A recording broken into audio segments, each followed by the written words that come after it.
मित्रों, 1960 और 70 की दहाइयों में अगर इंटरप्रेटिव सोशियोलॉजी का कोई लीडिंग स्कूल था तो वो फिनोमेनोलॉजी ही था।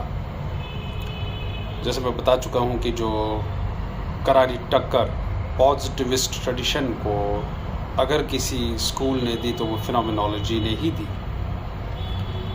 चूँकि एडमंड हसरल इसके बानी थे, जर्मन फिलोसोफर, और बाद में उनके शागिर्द अल्फ्रेड शूस जो एक एस्ट्रो अमेरिकन थे, उन्होंने कुछ एडमंड हसरल से प्रभावित होके और कुछ जी.एच. मीड के सिंबॉलिक इंटरैक्शनिज्म से प्रभावित होके फिनोमेनोलॉजी को फर्दर डेवलप किया।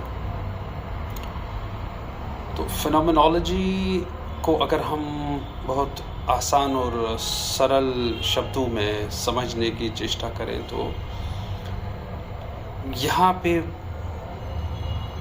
कॉन्शियसनेस उस मीनिंग्स का क्वेश्चन है। यहाँ पे क्वेश्चन है रिलेटिविटी का, और हर एक जो सारी ह्यूमन नॉलेज है वो रिलेटिव है, कोई फिक्स्ड मीनिंग्स नहीं है, फ्लूइडिटी है हमारी मीनिंग्स में। और लोग अपने कॉमन सेंस के थ्रू और जो अपनी क्लासिफिकेशन चीज़ों की करते हैं, और रेसिप्रोसिटी जो एक कॉमन अजम्पशन है चीज़ों को लेकर,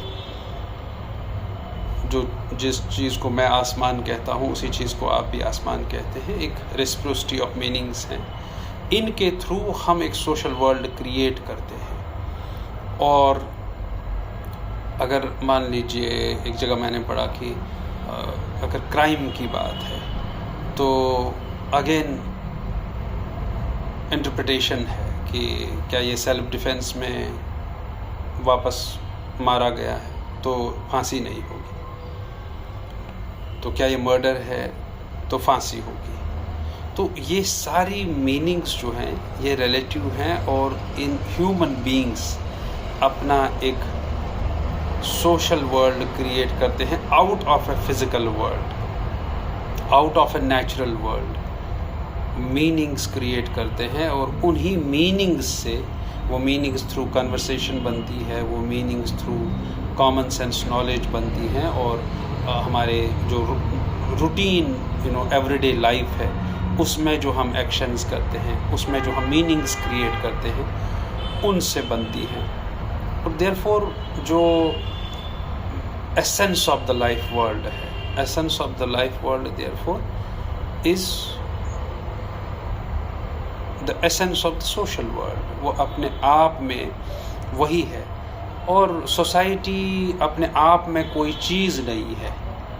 और क्योंकि जो एक पॉजिटिविस्ट एनालिसिस में चीज़ें हैं, आपकी मीनिंग्स वगैरह इंटरप्रिटेशन कोई मायने नहीं रखती पॉजिटिविस्ट ट्रेडिशन में। वहाँ पे सोसाइटी है तो society out of the human being है। यहाँ पे फिनोमेनोलॉजी में सोसाइटी क्रिएट करते हैं लोग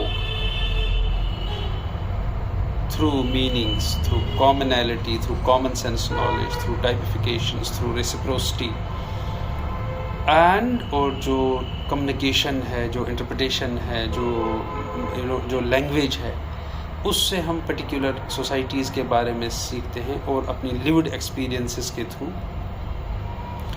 how people create the orderliness of their everyday life, इसी से करते हैं। बाद में जो सोशल एस्पेक्ट ऑफ फिनोमेनोलॉजी है उसमें फर्दर जाएंगे, और बाद में हम ये कहेंगे आपसे कि किस तरीके से इथनो मेथोडोलॉजी भी फिनोमेनोलॉजी के अंदर ही आता है। जबकि फिनोमेनोलॉजी को अगर हम समझना चाहें तो वो वाइडर है, उसके अंदर एक फिनोमेनोलॉजी आती है, इथनो मेथोडोलॉजी आती है। Sorry, thank you.